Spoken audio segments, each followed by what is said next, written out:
Kada sembarang kita disuruh menjawab pertanyaan hukum, pertanyaan masalah.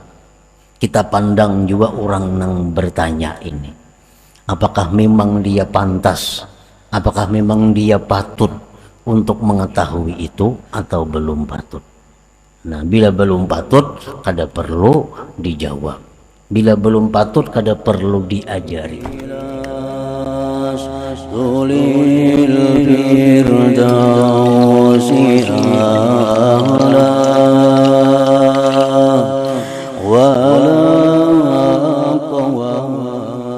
Bismillahirrahmanirrahim. Alhamdulillahilladzi ahata bikulli syai'in ilma, walladzi qala subhanahu wa ta'ala wa ma utitum minal ilmi illa qalila wa man yu'tal hikmata faqad utiya khairan katsira. Asyhadu an la ilaha illallah wahdahu la syarika lah fid dunya wal ukhra wa asyhadu anna sayyidana Muhammadan abduhu wa rasuluhul murtada. Allahumma salli wa sallim wa barik ala sayyidina Muhammadin al-amin ala wahyis sama wa ala alihi wa sahbihi wa dhurriyyatihi wa man ihtada, amma ba'd.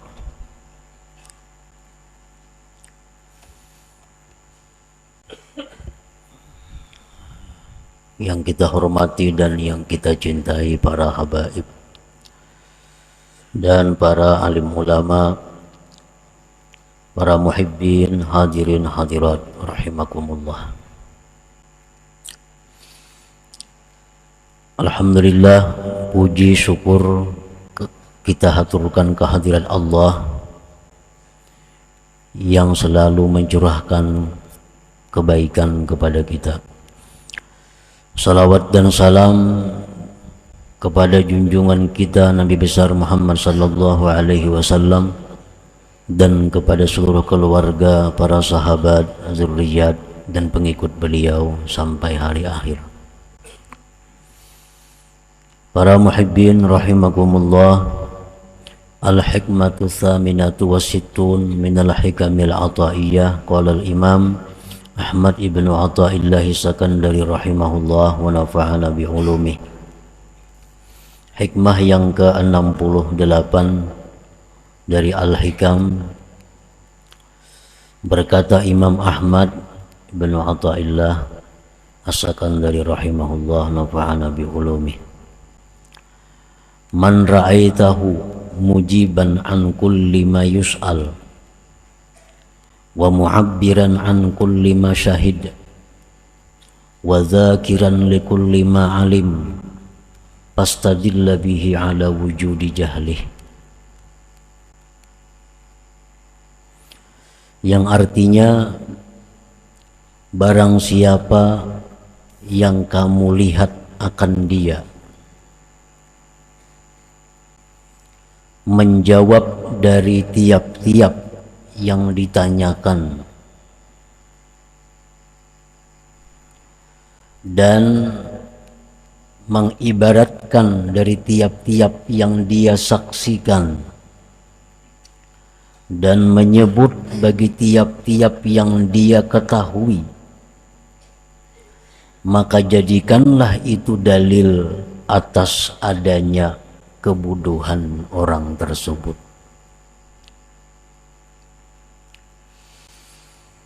Nah, para muhibbin rahimakumullah, apabila kita melihat seseorang yang mana orang itu selalu menjawab apabila ditanya, orang itu selalu mengibaratkan, mengutarakan apa yang dia saksikan, dan orang itu selalu menyebutkan bagi tiap-tiap ilmu pengetahuannya, maka jadikanlah itu bukti atas kebodohan orang tersebut. Jadi artinya, orang ini bila ditakuni jawab, ditakuni menjawab, ditanya menjawab, selalu dijawab. Ada pertanyaan-pertanyaan. Nah, ini bukti kebodohan itu orang. Atau ada orang yang selalu mengutarakan apa yang pernah dia saksikan. Apa yang ia saksikan, kisahkan. Apa yang disaksikan, kisahkan. Itu bukti kebodohan orang tersebut. Atau juga orang ini selalu menyebutkan ilmu pengetahuannya. Ada ilmu, ajarkan. Ada ilmu, ajarkan. Ada ilmu, ajarkan. Maka ini bukti kebodohan orang tersebut. Para muhibbin rahimakumullah. Amma wajhu jahlihi fi kaunihi mujiban an kulli masu'il. An kulli masu'il. Fa innal ijabata an kulli su'al yaqtadil ihatata bil ma'lumat wa dzalika muhalun li ghairillahi ta'ala. Faqad qala ta'ala wa ma utitum minal ilmi illa qalila. Kenapa orang yang selalu menjawab pertanyaan? Orang ini bila ada soal dijawab, ada soal dijawab. Kenapa orang ini dikatakan jahil? Karena menjawab setiap pertanyaan itu menuntut akan meliputi dengan yang diketahui. Sedangkan meliputi dengan yang diketahui itu mustahil bagi selain Allah Subhanahu wa ta'ala. Karena Allah berfirman, tidaklah diberi kamu dari ilmu melainkan sedikit.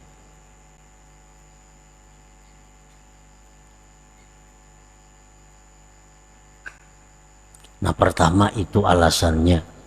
Kenapa orang yang selalu menjawab soal dikatakan jahil? Alasan pertama adalah karena itu menuntut akan meliputi seluruh yang diketahui. Itu mustahil bagi seorang manusia. Itu milik Allah Subhanahu wa ta'ala yang maha meliputi dengan segala sesuatu. Wali anna sa'ila qad yakunu muta'annitan la yastahiqqu jawaba. Dan terkadang pula bahwasanya orang yang bertanya ini kadang-kadang orang yang ingkar, yang kada perlu dijawab. Kada perlu dijawab. Kadang-kadang orang yang bertanya ini orangnya muta'annita, mungkir, hanya hendak bikin masalah. Nah, jadi kita dituntut untuk merenungi sebelum menjawab itu, apakah orang yang bertanya ini mungkir atau kada. Misalnya kita tahu orang ini sudah dikenal orang nang anti lawan maulid. Ini orang ini sudah dikenal maulid itu badakannya bid'ah nang sesat. Maulid itu hukumnya haram jarnya. Kasih itu kamari ini sudah orang kayak itu. Nah, lalu orang ini datang betakun lawan kita. Napa yuk hukumnya maulid itu? Kada perlu dijawab. Ini kada maasi juan jawaban kita. Kita jawab jadi masalah, jadi keributan. Karena ini orang yang sudah punya pemahaman maulid itu bid'ah nang sesat. Kada perlu ditanggapi. Orang yang sudah punya pemahaman bahwa talqin itu bid'ah, mahaul bid'ah nang sesat, datang lawan kita bertakun, napa hukumnya menalkinakan orang mati ini itu? Napa hukumnya membacakan Yasin di kubur itu? Sedangkan ini orang-orang yang anti dengan itu. Nah, ini bertakun lawan kita bukan untuk mencari pengetahuan kada, tapi hanya mengingkari.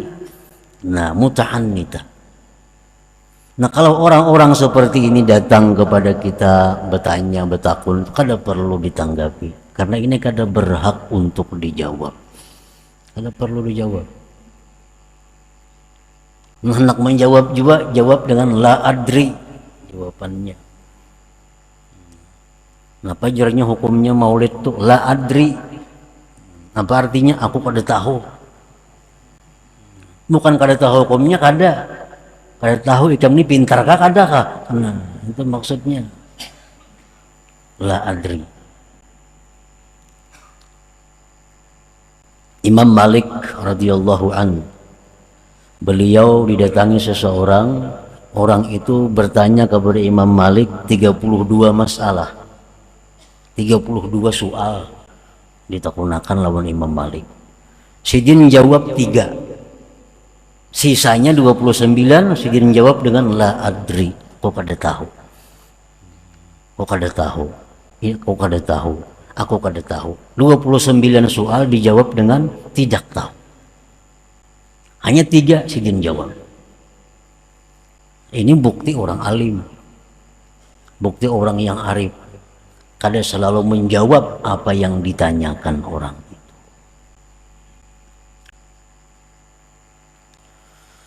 Wa qad takunul mas'alatu allati sa'ala anha la taliqu bihi li'annahu la yafhamuha. Dan terkadang pula masalah yang ditanyakannya itu tidak patut dengan dia. Nah, tidak patut dengan dia, karena dia kada mengerti masalah itu. Ini kalau dijawabnya kada mengerti juga jawabannya. Kalau dijawabnya kada mengerti. Nah, kada perlu dijawab.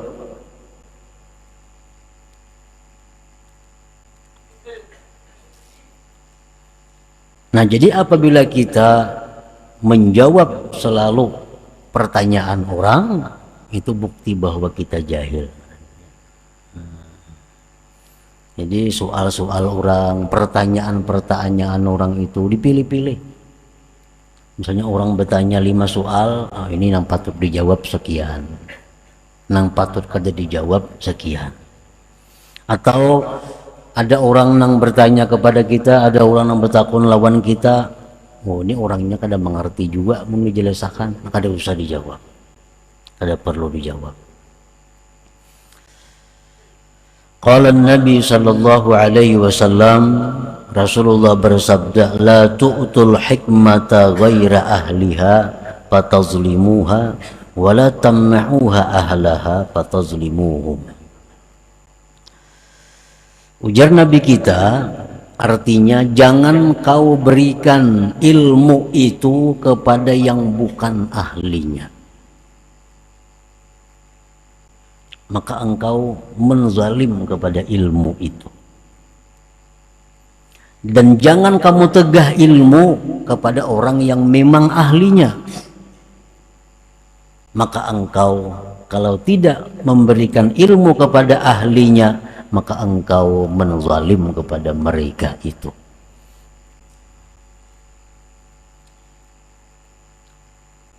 Jadi kada sembarang kita disuruh mengajarkan ilmu, kada sembarang kita disuruh menjawab pertanyaan hukum, pertanyaan masalah. Kita pandang juga orang yang bertanya ini, apakah memang dia pantas, apakah memang dia patut untuk mengetahui itu atau belum patut. Nah, bila belum patut kada perlu dijawab, bila belum patut kada perlu diajari. Wa qala an-nabi sallallahu alaihi wasallam, ma ahadun yuhadditsu qauman bi haditsin la tablughuhu uquluhum illa kana fitnatan ala ba'dihim.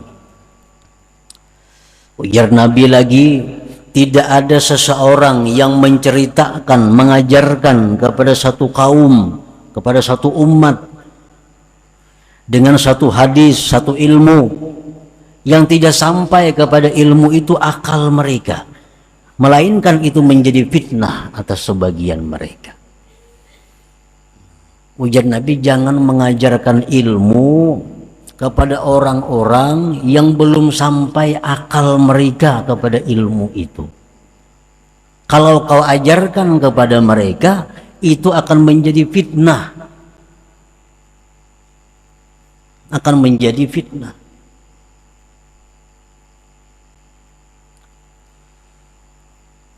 Ilmunya baik, ilmunya ada salah. Nang salah itu nang mengajarkan lawan nang dilajari. Makanya kita ada terjadi orang-orang nang kada besembayangan lagi mbah mengaji ilmu itu. Kenapa sebabnya? Ilmu itu bagus sebenarnya, cuma yang mengajar ini kada mengerti, nang dilajari kada paham. Ilmu yang begitu tinggi, ilmu yang begitu mulia, yang mestinya menambah semangat ibadah kepada Allah, sebaliknya kada sembahyang lagi. Orang yang sembahyang bahkan dipadahakannya kada sampai. Kan sudah terbalik tuh. Orang yang sembahyang macam Nabi sembahyang, sahabat sembahyang, tuh padahakannya kada sampai ajarnya. Inya lawan gurunya itu nang sampai, nang ada besambayangan lagi. Orang Jumatnya mau unjuk di muka rumah. Padahal dahulu orang ini kaum di masjid, kaum. Begitu mengaji ilmu, ya dia macam itu. Pada ilmunya itu bujur, cuma akalnya ini belum sampai menerima, nang mengajari sama, terjadilah fitnah tadi. Terjadi fitnah. Kayak ubat juga. Ubat tuh samuaan, ubat tuh baik. Tapi asal dokter nang memberi ini orangnya bujur-bujur dokter, sesuai dosisnya kepada nang diberi. Orang salismaan, ya makanya sagrib 4 biji. Padahal ini orangnya sebiji cukup. Diunjuki 4 biji. Apa pada lama. Pada bedaya lagi. Nah sama orang nang kada cukup akal diberi ilmu-ilmu nang garaib ngarannya, ilmu-ilmu nang ganjil, ilmu-ilmu yang mahal diberikan kepadanya lemah. Akhirnya kada ada gairah lagi ibadah. Nah, kada ada gairah lagi baca Quran karena ketinggian dosis ilmunya. Ketinggian dosis ilmunya. Jadi jangan disalahkan obatnya. Obatnya obat baik. Cuman dokter nang memberi ini keliru, nang menerima pun hakun.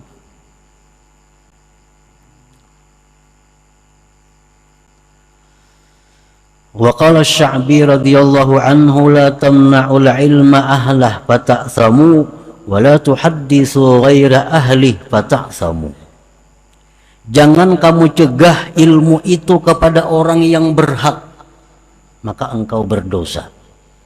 Orang ini memang berhak. Orang ini akalnya sudah cukup. Kada kita beri ilmu, kita berdosa. Dan jangan kamu berikan ilmu kepada orang yang bukan ahlinya, kamu pun berdosa juga. Nah jadi kada kawa setiap pertanyaan-pertanyaan itu dijawab.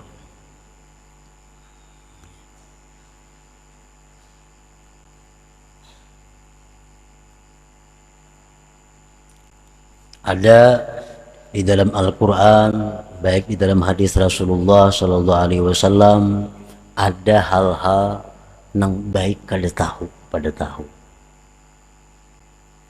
bagi sebagian golongan manusia.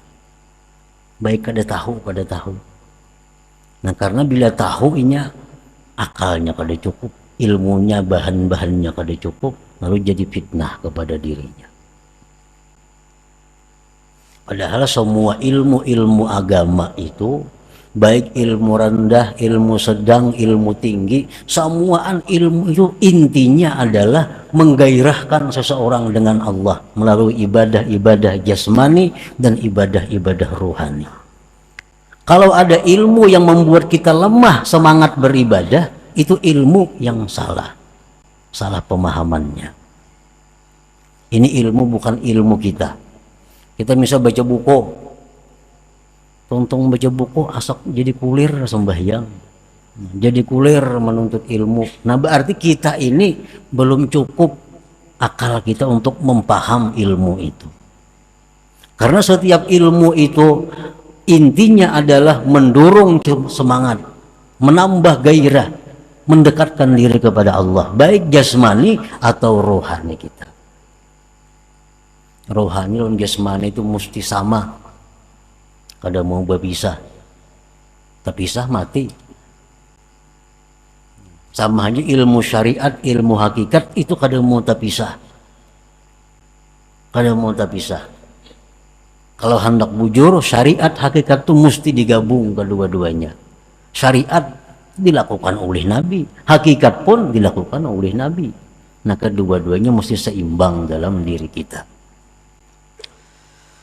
Nah, para muhibbin rahimakumullah.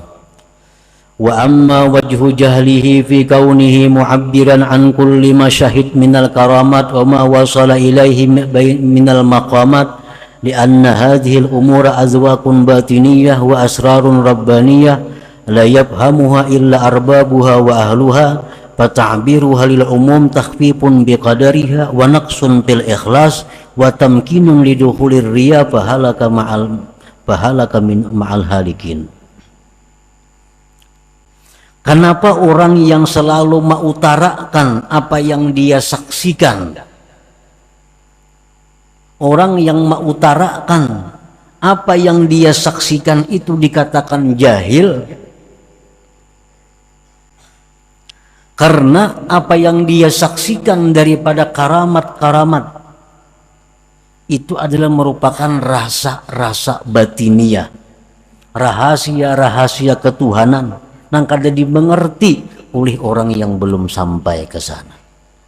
Menakbirkan, mengutarakan itu bagi orang umum itu merendahkan nilainya, mengurangi pada ikhlas dan memungkinkan masuknya riya, maka dia akan binasa beserta orang binasa.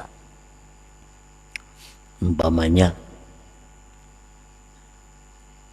kita beribadah, sembahyang. Nah, sewaktu sembahyang itu kita diberi Allah kemanisan, kelezatan. Nah, ini azwaq batiniyah, rasa batin. Dan ini rahasia Tuhan. Kita beribadah ada lezat, ada nikmat. Nah, ini jangan dikisahkan kepada orang umum. Jangan dikisahkan kepada orang umum. Orang umum tuh kada mengerti itunya. Orang umum tuh kada mengerti kelezatan ibadah tuh kada mengerti. Dan inya kada paham kayak apa ibadah tuh nyaman. Kada perlu diceritakan kepada orang umum. Menceritakan itu kepada orang umum, satu, merendahkan nilainya. Yang kedua, mengurangi keikhlasan. Yang ketiga, bisa jadi riya. Bisa jadi riya. Di waktu kita asik baca salawat, dengan khusyuk, dengan adab yang bagus baca salawat. Lalu guring bertemu Rasulullah Sallallahu Alaihi Wasallam. Nah ini azwaq batiniyah, ini rahasia ketuhanan. Ini karamat. Kada perlu diutarakan itu kepada orang-orang, kada perlu.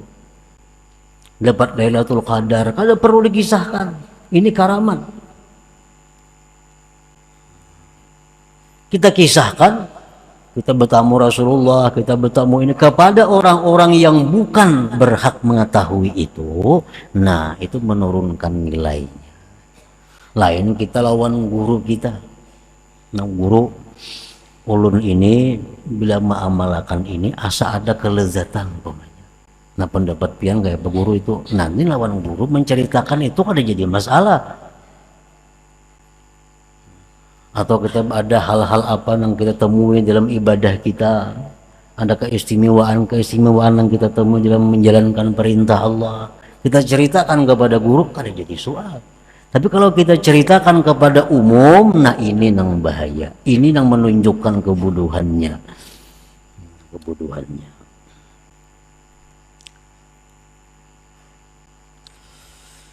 Wa amma wajhu jahlihi fi kaunihi dzakiran likulli ma'alim minal haqa'iq wal ulum wal ma'arif li'annahu jahila biqadariha wastakhabba sya'naha falau kanat indahu rafi'atan azizah ma'abshaha li ghairi ahliha. Adapun orang yang selalu menyebutkan tiap-tiap ilmu yang diberikan Allah kepadanya disebut jahil, bodoh. Ini dapat ilmu kisahkan, dapat ilmu kisahkan, dapat ilmu kisahkan. Ini orang bodoh. Kenapa bodohnya? Karena dikatakan bodoh, inya kada tahu nilainya ilmu ma'rifat itu. Ilmu ma'rifat itu sangat tinggi nilainya. Dan jangan dikisahkan, jangan diungkap, dibuka, kecuali kepada orang-orang yang berhak untuk mengetahuinya.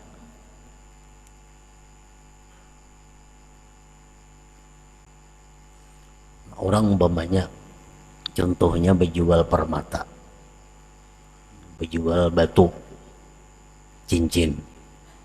Nah, ini ada berisi yakut nang harga 1 juta ada berisi yakut nang harga 500.000 ada berisi yakut nang harga 100.000 ada berisi yakut nang harga 100 juta ada, banyak berisi batu.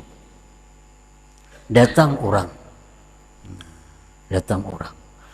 ini orang miskin, orang kada berharta, datang kepada ampun batu nih, aku hendak aja bawa tas yakut adalah berisi ikam, aku hendak jauh memakai yakut, ujar nang orang miskin. Nah, kita ini banyak berisi yakut mulai nang 100.000 sampai 100 juta harganya. Nang mana nang kita tampayakan lawan si miskin nih yakut nih, nang mana kita tampayakan nang harga 100.000 kah kita tampayakan atau nang 100 juta kah ditampayakan. Nah, kalau pedagang ini pintar, kada mau menampayakan nang 100 juta, kada bakal nukar inya, kada kawan nukar. Nah, ini berhubung ini orang miskin, nah ada yakut, nah ini bagus, berapa 100.000 harganya, nah bisa berjadian itu, karena akalnya 100.000, akal orang hanya seitu. Nah, demikianlah ilmu artinya. Ilmu kayak itu. Ada ilmu nang gana-gana, ada ilmu nang sedang-sedang, ada ilmu nang disebut gara ibul ilim, ilmu nang ganjil, ilmu nang mahal. Nah, ilmu nang mahal ini hanya bisa dikisahkan, diajarkan kepada orang-orang nang punya harta. Artinya punya harta, punya akal. Punya akal. An-nasu salasatu aqsam, awamun wasalik wa arif. Manusia itu ada 3 golongan. Ada disebut orang awam, ada disebut orang salikin, ada disebut orang arifin. Orang awam orang kebanyakan manusia. Salik orang yang sudah mulai menata hidup di jalan Allah. Arif orang yang sudah sampai ke tujuannya. Nah, Rasulullah sallallahu alaihi wasallam bersabda, ummi khatiban nas ala qadri uqulihim. Ujar Nabi, kami disuruh menghitab manusia, menceramahi manusia, memandiri manusia atas kadar akal mereka. Ini akal orang awam, akal orang salikin, akal orang yang sudah ma'rifat. Contohnya mislu la ilaha illallah. Inna lil awam laha ma'na wa lisalik laha ma'na wa lil arif laha ma'na. La ilaha illallah. Untuk orang awam itu ada maknanya. Untuk orang salikin ada maknanya. Untuk orang arif ada maknanya. Nah, kalau ada orang awam batakun, mun kita berzikir la ilaha illallah tuh napa nang baik di hati. Ujar orang ini betakun lawan kita. Ini orang awam, orang yang kada menuntut ilmu hidupnya, hanya tahu garis besar hukumnya. Betakun, mun aku berzikir la ilaha illallah napa nang baik di hati, ujarnya. Nah, kalau ini orangnya orang awam, unjuk lawan inya makna orang awam. Nah, la ilaha illallah itu menurut orang awam artinya apa? La ma'budu bihaqqin illallah. Tidak ada yang disembah sebenarnya kecuali Allah. Nah, itu yang cocok maknanya. Jadi bolehkan berzikir la ilaha illallah, dalam hati tidak ada Tuhan yang disembah selain Allah. La ilaha illallah, tiada Tuhan yang disembah selain Allah. La ilaha illallah, dalam hati tiada Tuhan yang disembah selain Allah. Karena orang itu ukurannya itu. Datang pulang orang yang menuntut ilmu, orang ini sudah bagus hidupnya di jalan Allah, nang halal nang haram tahu, nang haram ditinggalkannya, nang ini diambil, nang baik diambilnya. Orangnya rajin nuntut ilmu, sudah salik, nang sudah salikin, datang lawan kita, apa nang bagus maknanya la ilaha illallah tuh dalam hati, mun kita berzikir la ilaha illallah la, nah lain lawan nang tadi artinya. Nah, untuk orang seperti ini bisa kita beri, kalau ikam tuh maknanya la ilaha illallah, tidak ada yang berbuat kecuali Allah. Jadi bolehkan berzikir la ilaha illallah, tidak ada yang berbuat kecuali Allah, tidak ada yang berbuat. Nah, itu maknanya. Ini untuk orang yang sudah salikin. Nah, kalau orang yang sudah arif lain lagi maknanya la ilaha illallah itu. Nah, ampun orang arif ini jangan hendak diunjuk lawan orang awam. Arti la ilaha illallah ini nang ampun orang nang arifin jangan dikasihkan kepada orang awam. Didustakannya kayaknya. Didustakannya kada percaya. Kenapa? Akalnya kada sampai ke sana. Qala Imam Ali karramallahu wajha haditsin nas biqadri ma yafhamun aturidu ayyukzaballahu wa rasuluh. Ujar Sayyidina Ali, ceritakanlah kepada manusia dengan kadar yang mereka paham. Apakah kamu ingin bahwa Allah dan Rasul itu didustakan? Nah, kalau makna la ilaha illallah itu yang punya orang arif diberikan kepada orang awam, didustakannya kayaknya. Allah didustakannya. Kenapa? Karena kada sampai ke sana jenjang ilmunya, kada sampai ke sana jenjang akalnya. Jadi berilah dia ilmu, berilah dia pemahaman supaya mereka jangan sampai mendustakan Allah dan Rasul. Nah, para muhibbin rahimakumullah. Jadi ilmu, baik ilmu bawah, ilmu tengah, ilmu atas, semuaan sama. Intinya adalah mendorong kita, memberi semangat kita untuk tambah ibadah kepada Allah, zahir dan batin. Zahir dan batin. Apabila kita menuntut ilmu membuat kita lemah ibadah, harus mundur. Turunakan dosisnya, bisa ketinggian. Mbah menuntut ilmu tuh sembahyang dulu bagus, ulir ini sembahyang, nanti kaji ilmu itu, anggunya lawan ibu bapak bakti, lawan kuitan bakti. Mbah mengaji itu wani nyari kuitan, wani nyari mama, wani nyari abah. Mbah mengaji ini nih, nah berarti tinggalkan ilmu itu kada cucuk. Karena ilmu seseorang makin tinggi, makin hormat kepada kedua orang tuanya, makin cinta, makin bakti kepada kedua orang tuanya. Kada ada ilmu yang mengajarkan merendahkan orang tua, kada ada. Kalaunya ada, salah. Baik nang mengajar atau nang menerima nang salah. Nah, jadi menuntut ilmu di tempat manakah, guru siapakah, bila intinya menambah gairah ibadah, menambah banyak ibadah zahir dan batin, maka ilmu itulah bermanfaat untuk dirinya. Nah, kemudian hikmah yang ke-69. Ila hadratin Nabi sallallahu alaihi wasallam. Al-Fatihah. Iyyaka na'budu wa iyyaka nasta'in.